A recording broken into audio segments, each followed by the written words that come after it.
Через неделю после освобождения из лагеря перевоспитания от загадочной болезни скончался университетский друг Долкуна Исы, бизнесмен Варис Абабекри, являющийся одним из лидеров студенческого движения 12 декабря 1985 года. Варис Абабекри, родившийся в Урумчи в 1966 году, был исключен из университета в 1988 году из-за своей антикитайской позиции. С тех пор Варис занимался бизнесом и написанием сценариев. Варис Абабекри был отправлен в концлагерь в январе этого года.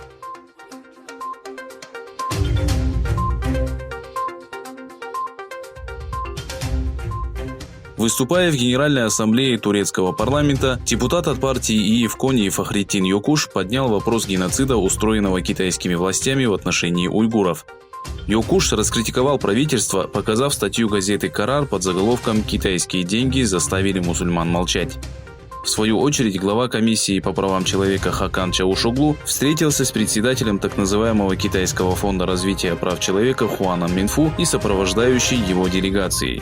Выступая по вопросу нарушения прав уйгуров и других тюрков, Чаушоглу заявил, что международные организации должны посетить Восточный Туркестан.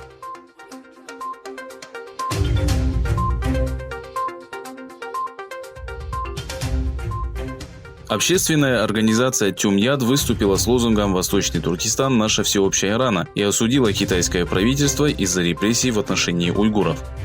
С целью обращения внимания общественности к уйгурскому вопросу, члены Тюмьяда развесили в Стамбуле плакаты, на которых был изображен глава Коммунистической партии Китая Си Цзиньпинь, и призвали общественность не молчать и защитить своих братьев.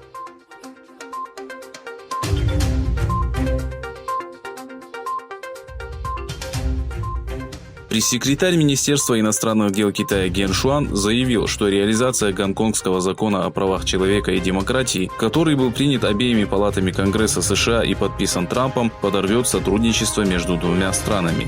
С другой стороны, в Гонконге был проведен митинг в знак благодарности президенту США за подписание двух законов, направленных на защиту сторонников демократии.